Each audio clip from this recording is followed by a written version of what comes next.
Hello, everyone, and welcome to Twillow Talk. I'm Tanis Coughlin from the Twillow Lifestyle Community, Twillow Lifestyle Academy. I am a Reiki Master, Celtic Shamanic High Priestess, a channel, Galactic Ambassador, apparently a Galactic Shaman. And I'm joined by my beautiful co-host, Jennifer Jurkofsky. I do stuff. That's my standard line. I do stuff. There you go. Jen, what stuff do you do?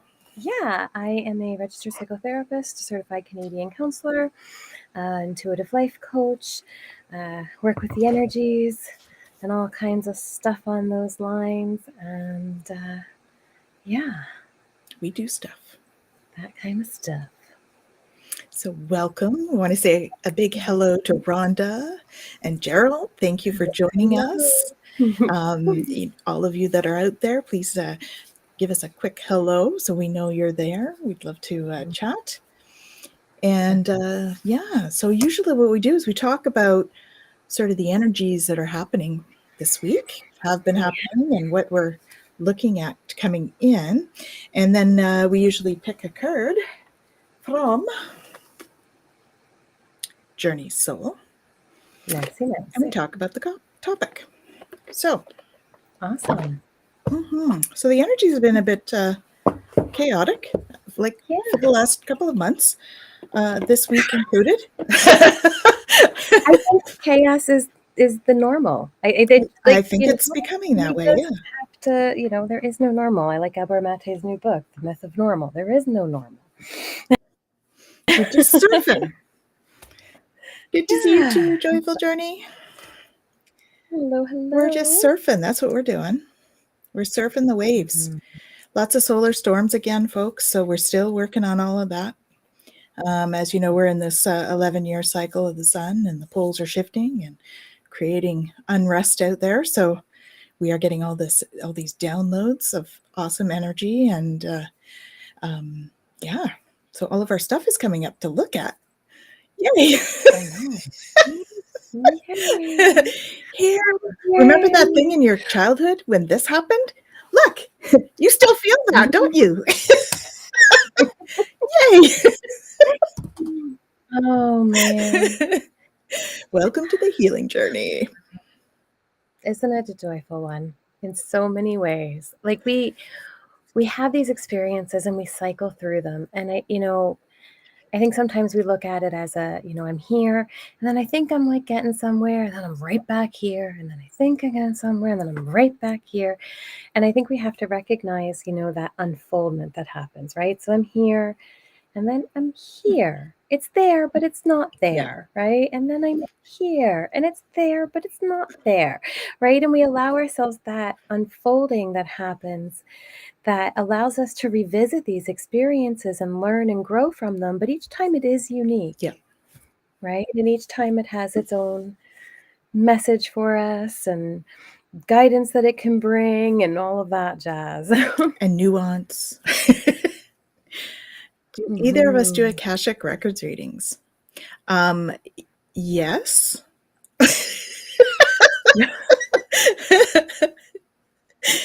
Hello. Yes, I think that she and I both do them differently. That's why my hesitation there. I do it more as a guided journey for you, and then you go in and access your Akashic Records. I often will go with you on the journey, and so I will get messaging as well. And Jen, I think you do it a little bit differently, right? More with the... Yeah, I do more the past life regressions and going back and actually having an experience and seeing into it in that way. So similarly in the sense that, kind of journey along with you, and sometimes we'll have my own insights into what is going on. But I advertise that I do Akashic record readings? No. But if somebody wants to take a look at their past lives or see how their, past experiences might be impacting them currently in this lifetime, then most definitely, yes, we take a look at that kind of stuff. Yeah. So we just come at it from a bit of a different angle. So interesting thing about Akashic Records is Jen and I are actually working on a book together. We haven't done any work on that for a while, actually. We should get back at Yeah, that. I know. We're working on a couple things that we need We need to. to actually do some stuff. Mhm. We spend so much time out there getting the messages we're supposed to do stuff, and then actually doing them. Yeah, we need to ground ourselves a little more. But we have Jen and I have many, many past lives together. And so we are actually working on a joint Akashic Records book. Originally, it was my past lives, but it seems that as she and I work together, we've been having these other lifetimes, all of the ones that we were together, sort of unearthed. So I think there's going to be enough for us to do. They're not on Earth. Yeah, not all on Earth, but yeah, I think there's probably going to be enough to do a book with our joint ones, which I think is kind of cool and unique, you know. Yeah, definitely. And so I think that's something that we're working on. We need to. Yes, I know. I just got told. Yeah. Yeah. So all of that long answer to say, yeah.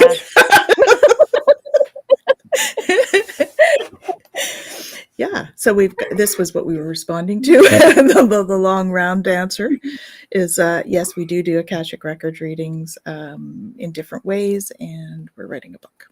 So, it's so interesting. So we're transits, right? We're just moving out of 23, which is complexity to simplicity to quintessence, and this idea of really kind of embracing things for what they are. And we're moving into the 8th, which is this idea of mediocrity to style to exquisiteness. And it's interesting because as I was reflecting on what to share about it tonight, it is this idea of holding back, right? And so, like when we talk about the shadow of mediocrity, it shows up in this idea of just kind of falling in line and kind of that mundane status quo kind of thing. And not that going with the flow is bad. I don't mean it like that, but it's this idea that when we have something within us that we need to contribute or we need to bring forward and we don't, we withhold it, we keep it back, and we keep ourselves in that place of mediocrity, right? Where we don't want to. yes, you are correct. Right, where we don't want to kind of put that out there. And so it's this idea of coming to a place where we recognize the meaningful contributions that we have, even if they are different and even if they are unique, and allowing that individual style to come through, right? Because that brings us to the gift style. And that's that idea of really being able to allow space for our unique expression to happen, right? And to allow that inner direction to guide us. And so it's interesting when I get questions like this, right? Do you do these readings? And I'm always like, oh, no, I should say, oh, right? And I do that. And I recognize that within myself that I hold back and I hesitate. And I'm like, I don't know if I really want to put myself out there as doing something like that. Yeah, I know. Okay, awesome. Right? And talking to That's them. always we try to do what we're told. We're not always, obedient. Yeah. But the beauty of it, right, is that when we allow that gift within us to be expressed, we move into the siddhi, the enlightened component of that or state of that, which is exquisiteness, right? And that's not something that comes from here. It really comes from here. And we allow space for that in our experience. And then we really get to embrace what that looks like. Mm-hmm. Right. And in doing so, we hold space for others to do that too. And so I just, I had to kind of like laugh at myself when I hesitated because I'm looking at the transits and like thinking about sharing it and going, Jen, you're doing exactly what you're going to be talking about. I'm like, okay, yeah. Mm-hmm. Yep, that's exactly what's happening right now. That would be it. So we want to say a big hello to Michelle. She's showing up in here as a Facebook user. Oh, hello, but this is Michelle. And she says every other Tuesday we pray to Kitu, one of the, oh my goodness, Pratyedi deities in the Chitragupta, keeper of the Akashic records. One of these days I'm going to have to learn how to pronounce that stuff, Michelle. And she also says Mercury's direct today. So in a couple of days, things will finally get clearer. Yay! And we have Gerald saying he's getting a push to purposefully explore the records. Cool. Awesome. You have access to that library, so I'm sure there's an offshoot for there. And we have hello to Shem. Hi, Shem. How's it going? Awesome. Yeah. Yeah, so I don't know. I was told to pull a card. I don't normally pull one of these today, but I pulled a card and confirmed for you. Yes, you are correct. But that wasn't it. They told me. Wow. Came from them, so Oh, okay. This may go with the energies, actually. So it says, don't give up on love. A relationship you cherish can be healed. Allow me to clear the way for forgiveness so that love can thrive again. So I think there's a lot of that that's happened. You know, the miscommunication and all of that stuff. So it's just reminding us to bring forgiveness into our relationships. And self-relationships. Now, when we really look at the transit that we're moving into, it's forgiving ourselves for not being our unique self, right? Forgiving that part of us that fears standing out, that part of us that fears expressing what it has to contribute, right? The part of us that holds back, and forgiving that and finding self-love in that way, right? Embracing who we are and what we're here to do and bring and give. Yeah. Yeah, that's not always easy to embrace yourself, right? It's we get told all through our childhood, you know, the systems that surround us are all about do this or else, and if you don't, then you're not good enough. And that's kind of the messaging we get all the way through. So it's but that's part of the spiritual journey. That's part of our healing journey, is about, you know, reframing that stuff and reprogramming what we've been given. So yeah, that'll be good. And Michelle says, no worries regarding pronunciation. I'll eventually teach a Twillow class on mantras. Yay! Yay! So stay tuned, guys. Michelle's going to teach a different class. Woo woo! And we have Shem saying self-relationship, self-love. Absolutely. What have we got here? Here we go. What's this? I pulled a card from a deck in a store the other day that was the 10 of Pentacles. Do you know what that means? Hello, nice to see you. Nice to see you too, Karen. Thanks for joining us. I'm not a tarot girl, actually, so I'm not really sure, but we can ask Michelle if she can. Well, Michelle would be the best one to do it. Yeah. Michelle, can you maybe help us out with that? The 10 of Pentacles, please, for Karen Pulver. She picked that card. So she's going to teach a tarot class too, thankfully. She just said that. She's going to teach a tarot class too. Definitely. Awesome. But from what my understanding of it is about putting your efforts out there, right? And having... That means everyone should become members of the Total Lifestyle Academy. Absolutely. We'll go with that one. I like that idea. Absolutely. The more the merrier. Absolutely. We want to do that. Yeah. Sorry, Jen. No, that's okay.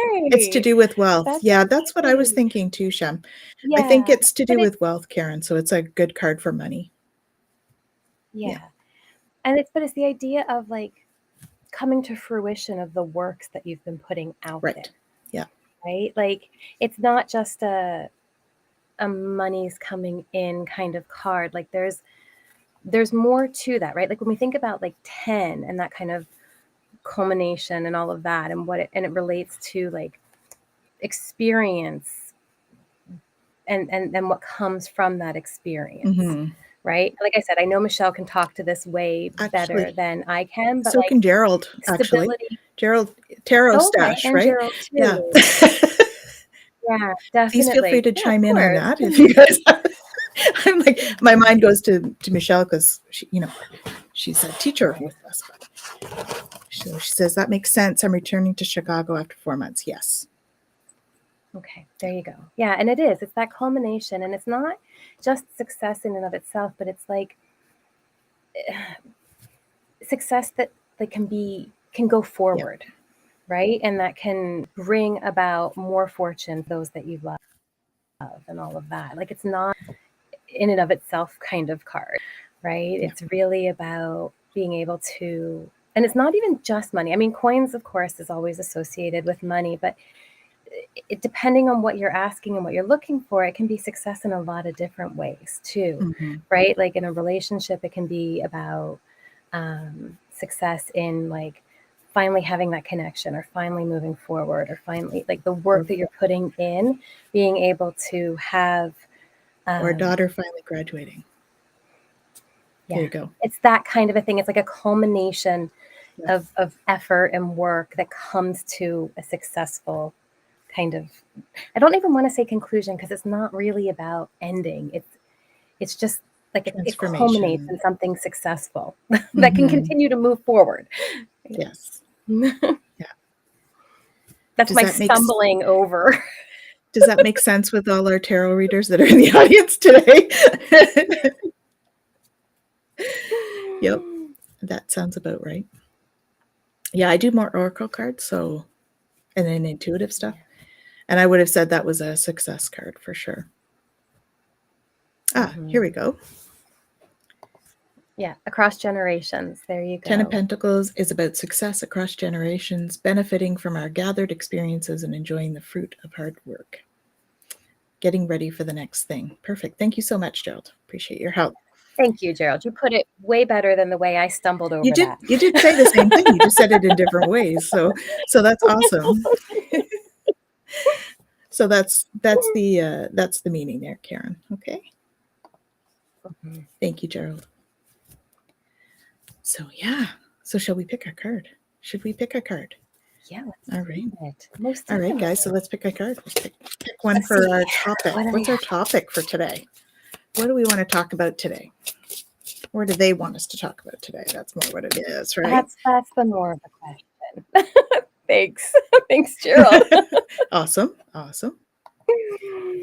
Karen says, wow, I helped my daughter in returning home. Oh, perfect. And this card goes very well with all of that. What do we got? It is gratitude. Gratitude. Oh, yay. I am thankful for this life and the opportunities that it brings.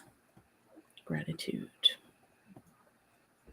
Doesn't that look like the eye? I love that. The all-seeing eye. Beautiful. What have we got here? Hello, ladies and chatters. Hello, Maruda. Thank you for joining us. Awesome. So our topic is gratitude. All right. So I'm going to put this question out there. Who does gratitude journals? I know when, I'm not very good at journaling, but I do try to sit and ponder that in my meditation. I usually try to come up with 3 things that I'm grateful for. Of course, especially, and I add more if I'm feeling not so good. If I'm feeling negative, like we sometimes do, right? None of us get through this without feeling some of that. We wouldn't learn if we did. And there's days when you're feeling really down, or you're really tired, or you're really like, ugh. Those are the days you need to do more than 3. Yeah. Or find the opportunity to, and I'm not saying this is easy, be grateful for the sadness. Yeah. Be grateful for the discomfort. I'm grateful for tears, to be honest. Grateful for tears. More than I used to be. Oh, yeah. Yep. Very good. Not a journaler, but I use gratitude as a manifesting and anti-depressing tool for sure. The other thing that I add to that, some people have a hard time, feeling worthy and all that. So I often will add 3 things that you're proud of yourself for. because we don't celebrate our successes enough. And so that's what that's about, right? I talk about that with clients too. It's like we have to honor even the smallest success, right? You need to take that time and really bring honor and gratitude for it. And you know what? It could just be that I actually got out of bed this morning. If it was that rough a day and you just can't even get out of bed, it could be just that you got up and you brushed your teeth.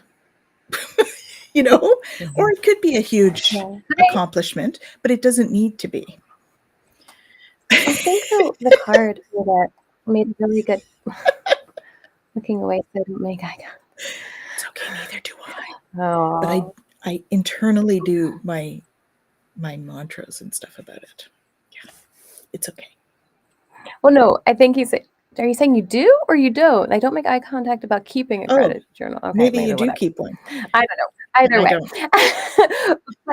but I think it's important. I'm going to go back to the card, please. right? Because the card said, I am grateful for this life. And the opportunities that it presents. And so opportunities are all around us. But just that part, I'm grateful for this life. Right there, right? We go through experiences and we have things that happen to us and we suffer. And we forget that this life is an opportunity. And whether it's, presenting itself in a way that is, it's still an opportunity, right?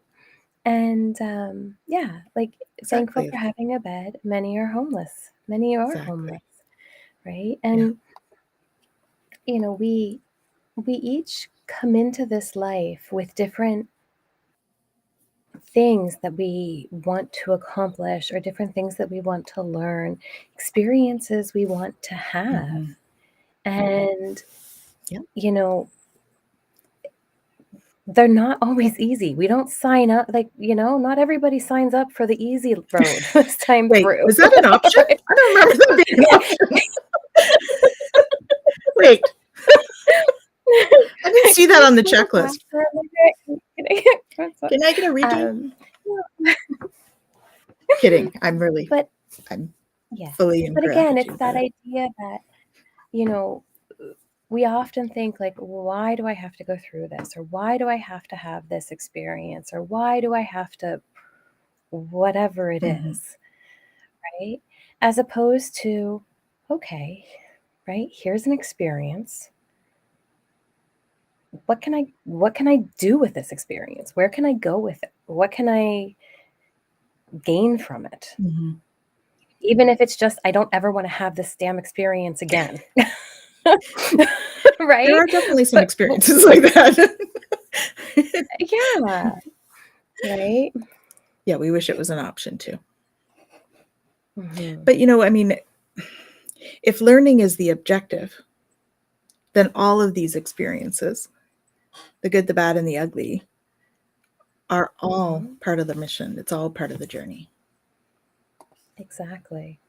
And Gerald, I'm right there with you on the previous one there about for sure. This one? Oh yeah, I missed this one. There we go. Yeah. About actively seeing things and being grateful for them in the moment. And I hear you.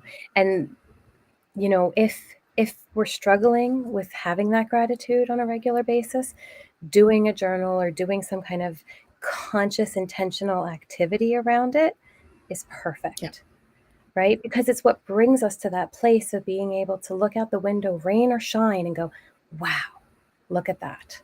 I'm grateful for today.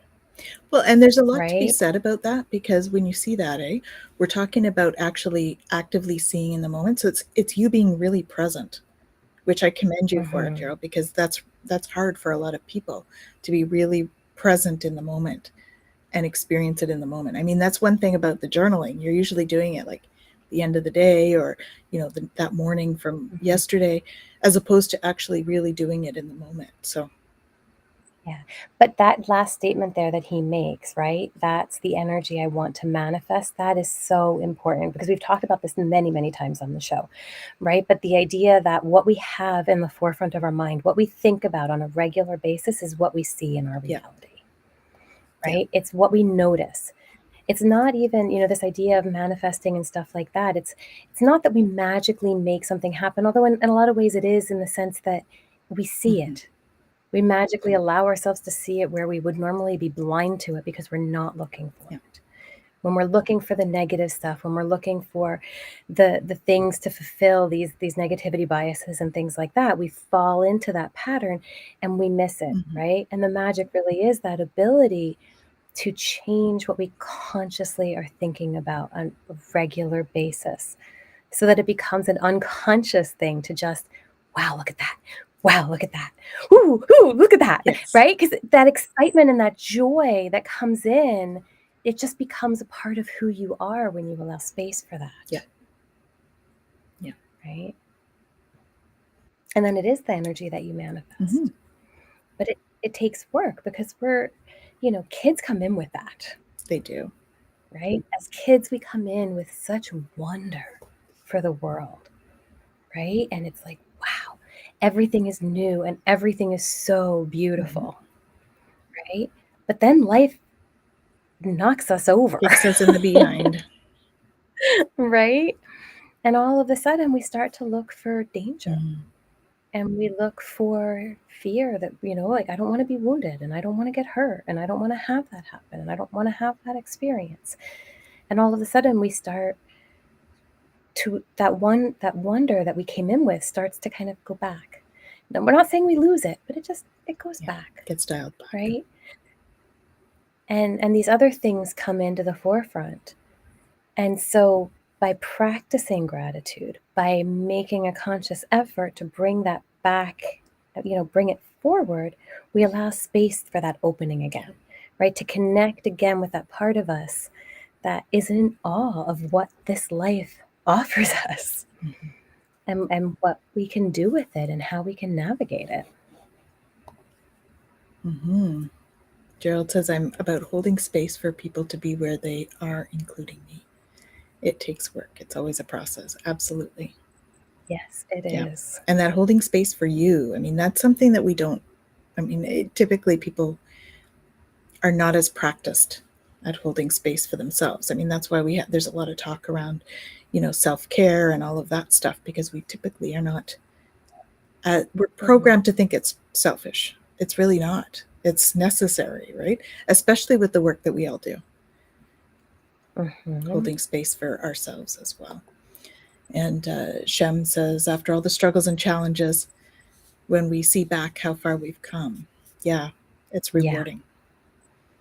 When we look back, I know for me, if I look back like 10 years, I'm a very different person than I was. And, and that's through challenges, actually, right? That's how we grow. So in that sense, the challenges can be valuable. Definitely. Yeah. We take this, Gabor Mate, when he talks about trauma, talks a lot about how, we get stuck in the wounded part, but we don't always look at when we got out of it, right? And that moment forward. And so this idea of being able to look back and see how far we've come, it is so important to recognize in that moment that the narrative is, we've come this far, we've come through it and out of it, right? And even if we're still struggling with something, we've still made it through, right? We're always in a new place and having a new kind of progress that's happening. But if we stay very much in the struggle or the suffering, it's really hard to see where we've come, right? Because you're still really stuck in the drama triangle at that point, right? So the drama triangle is you're playing victim, villain, or hero, or all three. And when you get stuck in that triangle, it's very difficult to be the observer, like what we talk about, right? Which is what you need to be in order to be able to sort of recognize where you are and see the progression that we have. Hello, Lisa. I think that's how we do your name, how we say your name, Lisa. Hey, Lisa. Thank you for joining us. That's a hi. Hello. Lots of chat going on. I love to see that. That's awesome. My apologies if my pronunciation is not correct. Drama triangle, I've never heard that before. Oh, okay. Yeah, so the drama triangle, so I always use an example when I was young. um, I was in a work environment where I was like sort of a lead and so I was playing the hero because I was, leading my group, and they were trying to do something different with what our work stuff was. And so I was like leading the charge to be like, no, we need it this way. And I was the victim because I was also part of the group. So I'm like, no, I need it this way. And then I was also villain because I was going to the management table saying, no, we need it this way. So I was so caught in the drop triangle. And, unless you're aware of it, and that's part of the journey, is starting to be aware of when you're playing one of those roles. And they're so easy to get stuck in. And I'm not saying that we're all perfect about that, because we sure aren't, right? We're all I still occasionally will be like, wait a minute. Mm-hmm. What am I doing? Yeah. And then try to pull myself up. So it's almost like when we talk about it, pulling ourselves up and out as the observer, it's like looking at it from a higher altitude, if you're looking at it in terms of, right? So you get that bigger picture view. Yeah. Right? Well, I like the way that Yogananda talks about the idea of being like, this life is a movie show, right? And we can sit back and we can watch it, and we can watch it unfold, or we can jump on stage and take on a role and play a part and get completely involved in the storyline, right? And it's not that, okay, you jump on stage and you get involved. All right, now what? Right? Gerald says, oh crap, I've switched roles. Yeah. Yeah. And we all play all of the roles. We Actually, do. Michelle put a comment up, Silent Wind Healing Retreat. I don't know if you see it there. I'm just going to pull that up. She says, the past year has been the most challenging I've been through, but it's also the year I grew the most in my spirituality and strength. I celebrate me now. How beautiful is that? Well, we celebrate you as well. Definitely. And Michelle is amazing, and she's, does guided spiritual journeys and things like that as well. And we have this idea sometimes that the spiritual journey is this beautiful kind of thing, right? Not okay. Yes, in many ways it is, but not necessarily in the 3D. Right. Right? And we're here, and we go through struggles, and we go through all of these things because we are here to grow, and we're here to gain new understanding. And we do that through our processing of difficult situations. Yeah. Right?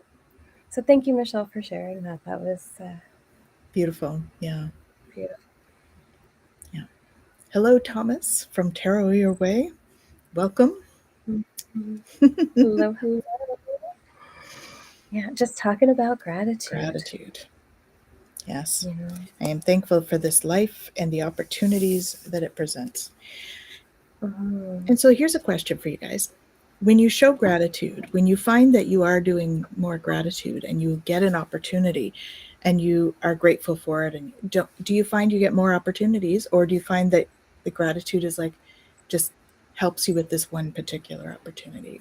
For me, I always find that it helps to multiply. And I think we talked a little bit earlier about manifesting with it, right?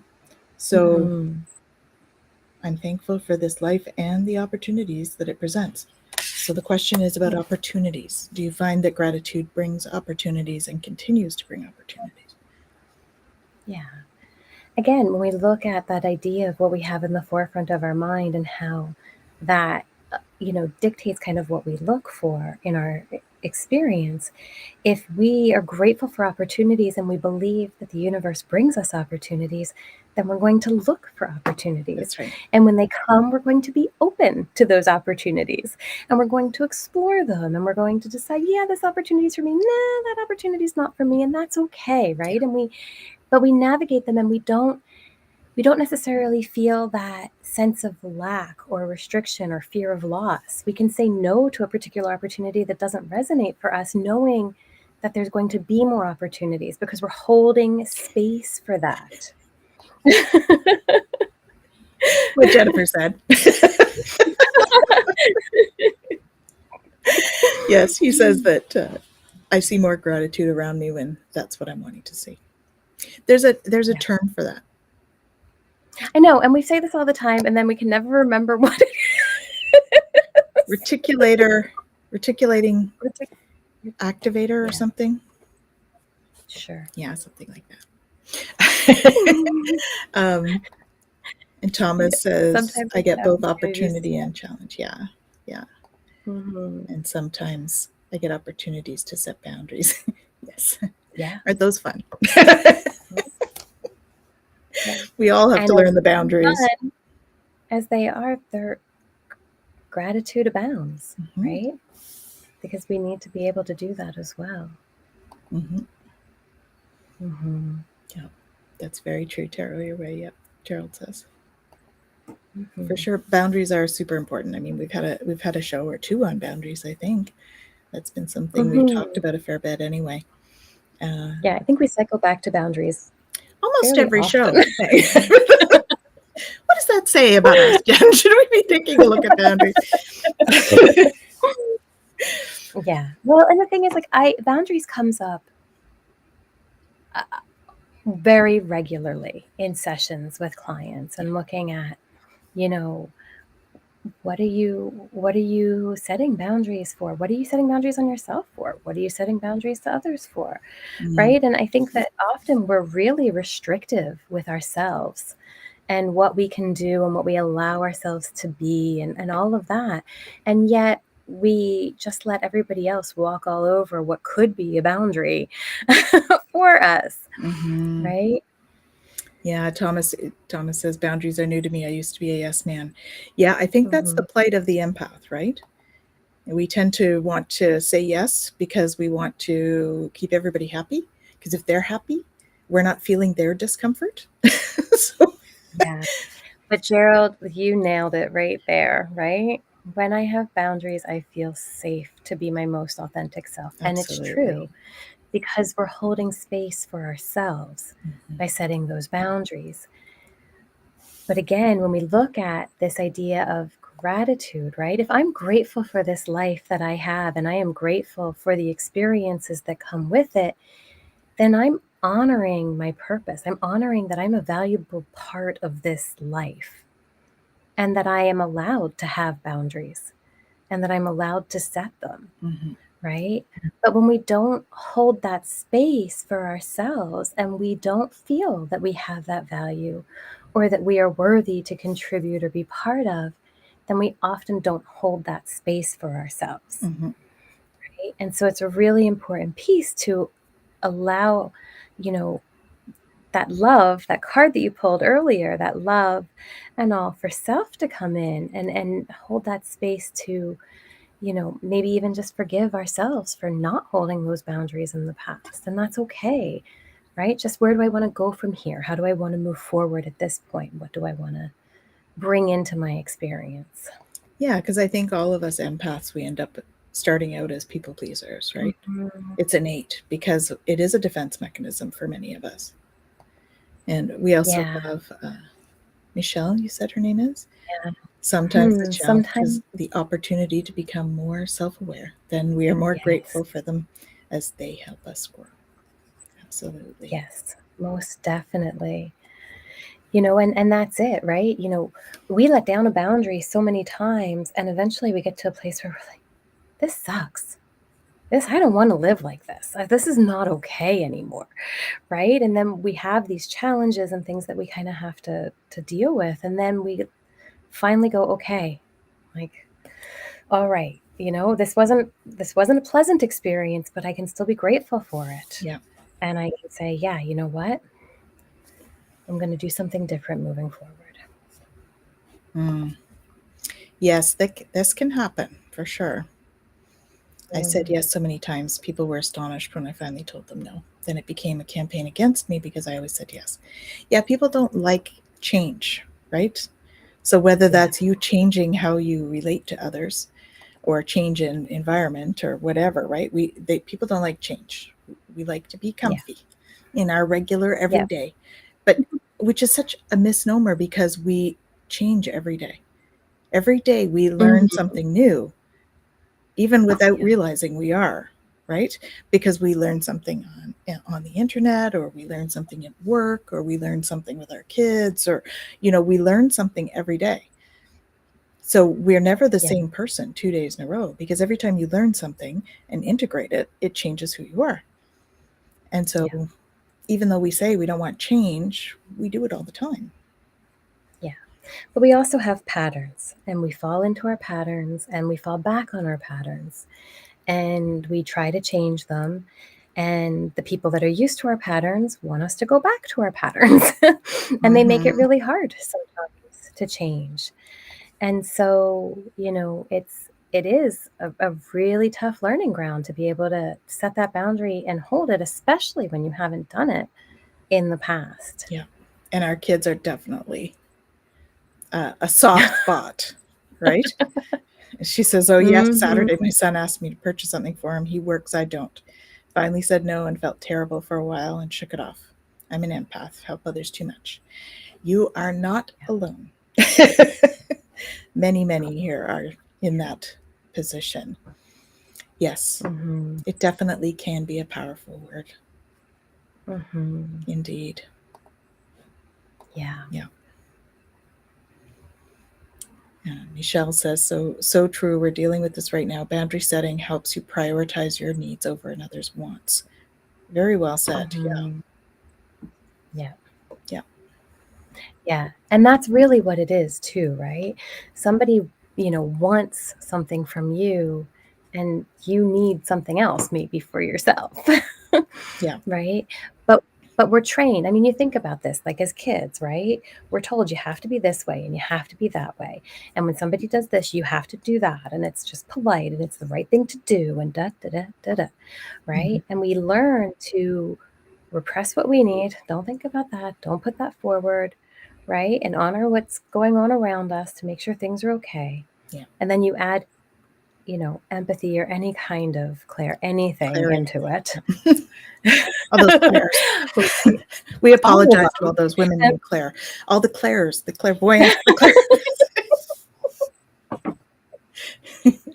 Sorry. I didn't just mean the name Claire. Clairvoyant, clairaudient, cognizant. Those are the Claires we're talking about. Right. But that ability to feel the disappointment, the upset, the frustration, the anger, the hurt, the whatever, coming from the other person who you're setting that boundary with. And in that moment, I mean, we won't bring it back to gratitude. It's really hard in that moment to say, oh, thank you for this power of empathy. Yes. Thank you for allowing me to feel everybody else's emotions and pain. Right? And yet, when somebody who has that ability finally learns to set a boundary, holy, is that powerful. Right? Yeah, it's true. Thomas says he was the placater of the family, then became the meanie. Yeah. But are you? Because you're not responsible for their actions or reactions to your boundaries. So you're really not. That's just what they're labeling, but that's their label, right? We're only responsible for our own actions and reactions, not anybody else's. As much as that's hard sometimes, because we are the empath, and that's where we struggle with being an empath, because we take on everybody else's stuff. Yeah. Well, and it's interesting, right? Like if you put it in a perspective of, kid walks into a kitchen and you're cooking something and they reach up to the stove and you tell them no, right? Even if they're mad at you, you did the right thing. Right? But the moment it has something to do with you personally and you're setting the boundary, it gets questioned. Yeah. I do that, right? Yeah. And we do it to ourselves. I can't do that. And it's like, ugh, I'm so horrible. Why can't I could do that. I could accommodate that. I could make this happen and that. No, it's okay to say no. Yes. Yes. Mm-hmm. And Gerald says, a great thing about other people's emotions is when we recognize those are their feelings, not mine. There's power in that. Absolutely. Most definitely. Most definitely. And then going back to that holding space, Gerald, because we talk about that with you, right? Is when we can hold space. You can be upset with me and that's okay. Yeah. That's okay. Right? You can have that feeling and that's okay. Exactly. Thanks for joining us, Scott from Scorpio Sun Tarot. Nice to see you. We're talking about gratitude for those of you that have just joined us. But, it always seeps into many other topics. And a big hello to Jackie, who's saying hello to everybody. Where are we here? Yay. There she is. Now. These are like all over the place here. All right. Things are like, you guys are awesome. I can't keep up with everybody. I'm just like, there's the one I'm looking for. Hello, Jackie. I was like, it's there. Oh, it's gone. Where'd it go? Here's one. Yeah. So this is for Michelle. Scapegoat in therapy. She told me that empaths fall into that role when they initially start standing up for their needs. Yeah. Most definitely. And the correlation between empaths normally getting involved in like narcissistic relationships and things like that, right? And the scapegoat is like the family's scapegoat, right? Because you stand up for yourself, because you say no, you say that's enough, you don't buy into the BS of everything else that's happening. And all of a sudden, you're the big bad guy and you remain the big bad guy. Even if you leave, you're still the big bad guy, right? And that, is a really hard thing to process through when that's what you've been told, especially if that's happened for a long time in your family situation or relationship. Yeah. Right. But recognizing that, that's their narrative and that's what they're doing and being able to really step out. Right. Because a lot of times in situations like that, leaving is healthy, is the way to set it, because other boundaries are sometimes not honored. And that can be a really hard thing to do. Yeah. Right. Yeah. And there's scope creep in boundaries. Have you noticed that? There's my HR terms coming out. Scope creep, right? Gradually things get a little bit, the job gets a little bigger. You get more, oh, I'll just do that for them. Oh, I'll just do that for them. And I find that boundaries can be the same, right? I'll just let it go this time. Or I'll just let it be this way for this time. Yeah. Becomes the new normal soon. Yeah. And it's different if you allow for, okay, this time I can do this, and then really firmly set, as opposed to just, okay. Right? Because then we end up just pushing and pushing and pushing, and and that can really cause, our own suffering and our own burnout and for sure. So the other Michelle, I learned a mantra from Jennifer Clark a few weeks ago. In a bad situation, like I have a flat tire with no help around, instead of yelling and getting upset, say what else is possible. It helps to turn it into a positive situation. And what does she say here? Or if you're feeling really frustrated with the situation, say thank you and more. And instead of anger, you'll bring gratitude, and it makes it easier to hold your boundaries without fighting for your peace of mind. Absolutely. Yeah, that's beautiful. That's beautiful. And I love that what else is possible. That's one I use too, that what else is possible. Right. I'm still training myself to use it regularly, but I have used it. And it really does Yeah. lighten the situation. Definitely. Because we can get, in mental health, we talk about like catastrophizing or all or nothing thinking and all of that kind of stuff. And we can get very caught in that, right? But if we can, and again, this is that observing, right? In that moment, if we can step back and not let, the patterns and all take over, then we can look at it and go, okay, yeah, what else is possible right now? Right? Thank you, Michelle. Absolutely. The scope creep is troublesome. Always have a clear purpose for what you're trying to accomplish. Write it down and revisit the purpose often. Absolutely. And are the boundaries that you've put, are they still reasonable? Are they still what you want? But also, again, we go back to this idea of I'm grateful for this life, because knowing your value and knowing your worth helps you to do that. Yes. Right? When we think, oh, well, my value comes from what I do or what I give or how I show up for somebody else, it's really, really hard to navigate that because we don't know when enough is enough. Right? So really, having set limits, if you're working on this and still just kind of trying to figure it out, which we all work on this on a regular basis. Like, welcome to being. Let's be real. Right?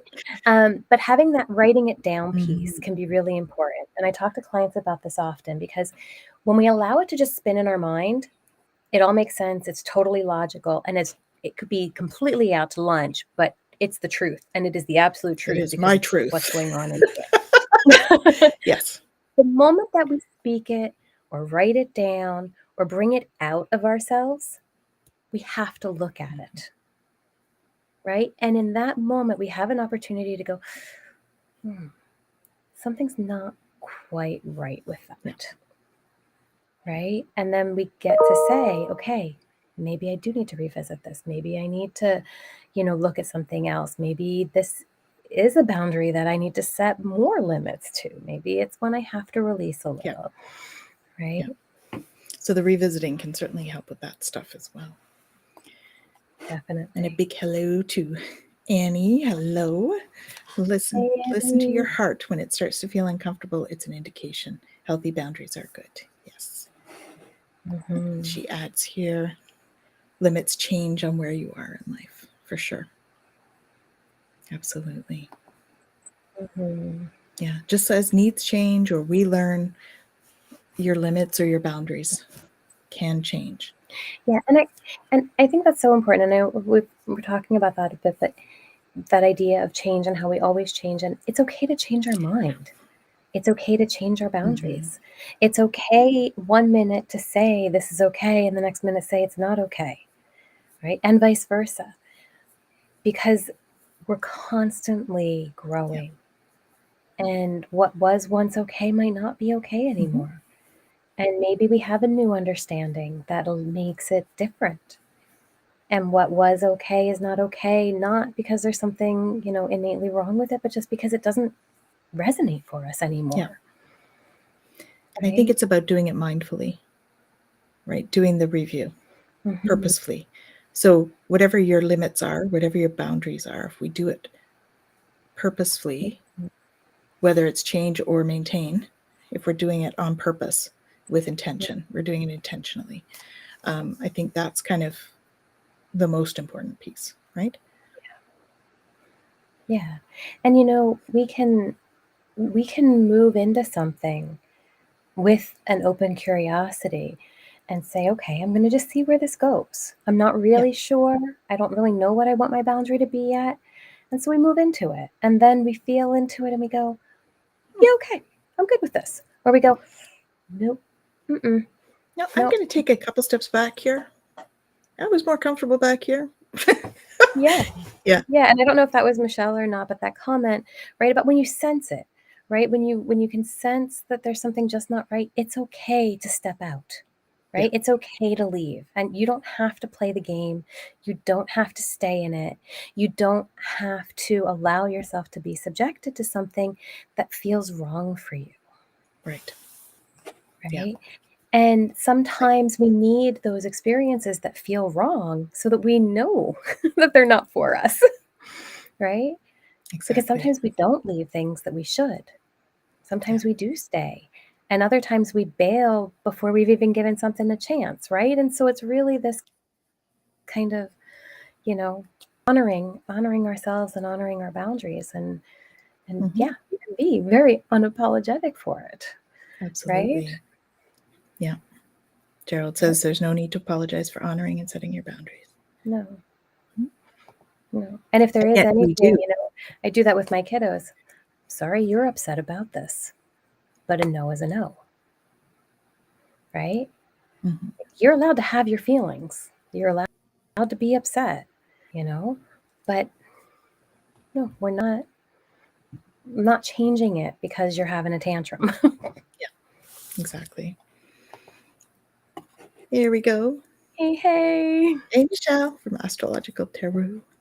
Mm-hmm. Welcome. She was in here. She was just in the other. She was showing up as user. Yeah. Yeah. Yeah. Absolutely. And every time somebody bumps up against your boundary, as hard as it can be, to take a moment and go, yep, I'm grateful for this opportunity to stand firm. Yep, I'm grateful for this opportunity to just reflect. Still a boundary? Yep, still honoring it. Right? We can bring gratitude into those really tough moments, and like the mantra that Michelle had shared earlier, it opens that space for us to see, okay, what else is possible? Where do I go from here? Yeah, exactly. What else is possible? Mm-hmm. And thank you for this life and the opportunities that it presents. Mm-hmm. So, Yeah.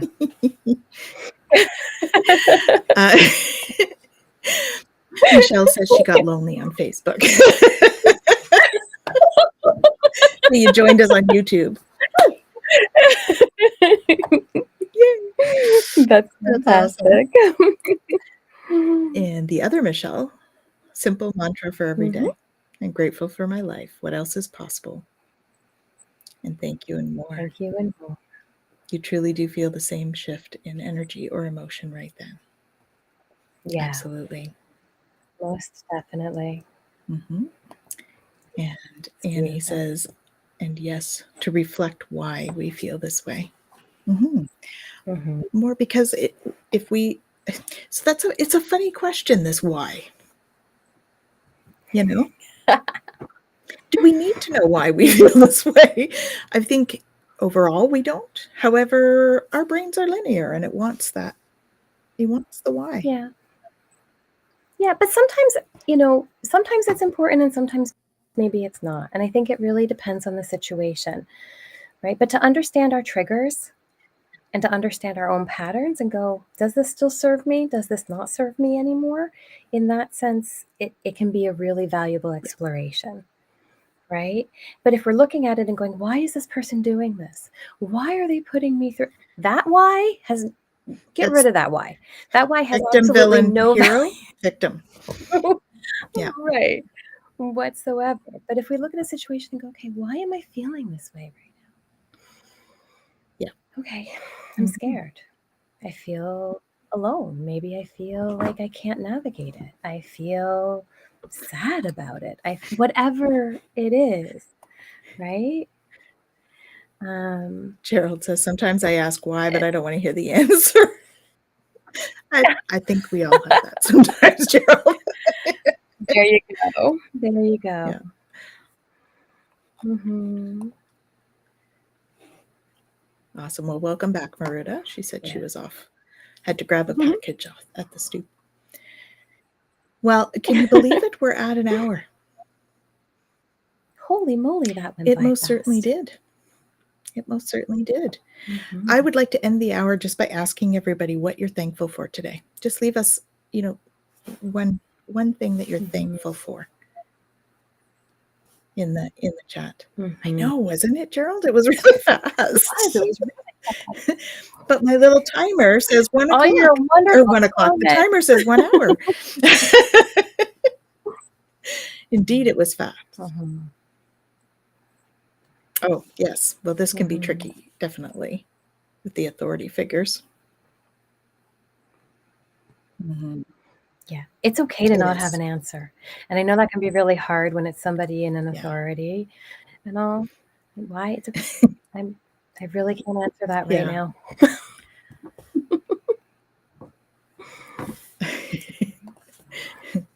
Michelle says, asking why is a sign of genius. Gerald, all highly competent people continually search for whys to keep learning, growing, and improving. They do that by asking why. Yeah, for sure. After all, the person who knows how will always have a job, but the person who knows why will always be the boss. There we go. Oh, wow. Benjamin Franklin. And yeah. Michelle says, bring right here now. Yeah. Right. Mhm. Yeah. Nice. Yeah. Nice quote, Michelle. I'm grateful for technology. I am grateful for technology as well because we get to talk to all you beautiful people out there, which is amazing. I know. Absolutely amazing. And thank you, Michelle. Thank you for the chat. It was great. Great to see everybody here. And Maruda says, I'm still extremely grateful for live streams. Yeah, me too. Me too. Gerald says, thanks for the win. No, Ben Franklin for the win. Oh, yeah, sorry. That's Ben awesome. Franklin. I was, sorry, trying to read too many of them at the same time. Yes, Yeah. Ben Franklin for the win. Mm-hmm. Yes, it does start early, doesn't it? At age 2, we start asking why. Why? Yeah. Why? Mm-hmm. Absolutely. Well, thank you all so much. Please continue to put your words of gratitude. What are you grateful for? We've got technology and live streams, and I'm grateful for all of you. And you know, for having these beautiful conversations. They help to brighten the day, brighten the time, right? So yeah, it's a highlight to hang out with all of you and have these conversations. It's awesome. Grateful So for super grateful for that. Please sharing all the love. stay tuned to the Twillow Lifestyle Community, Twillow Lifestyle Academy. We've got a lot of stuff coming up. So stay tuned there. And Jackie says, thanks. Thanks for sharing your wisdom. Thank you for joining us. Absolutely. EMS activity. Oh, grateful for technology that helps our health. Yes, absolutely. And friends, definitely. At the complex. I've checked and I'm upright. Good. Not here for me. Oh, good. Glad to hear that. That took me a minute. I'm Glad like, what? Well, we're grateful for that, Tom. This is good. Yes, absolutely. That is a beautiful thing about technology. It helps to bring people together. Takes away any of that time and space thing. We can be in cyberspace. So beautiful. So thank you so much for joining us. I'm Tanis Coughlin from the Twillow Lifestyle Community, Twillow Lifestyle Academy. And this is Jen. And Jennifer from Twillow Lifestyle and also from My Holistic Self Counselling. And it's been an absolute pleasure. Thank you so much for joining us, and we'll see you again next Monday. For sure. Lots of love, you guys. We're sending lots of love to all of you. Yeah. Beautiful. Have a great week.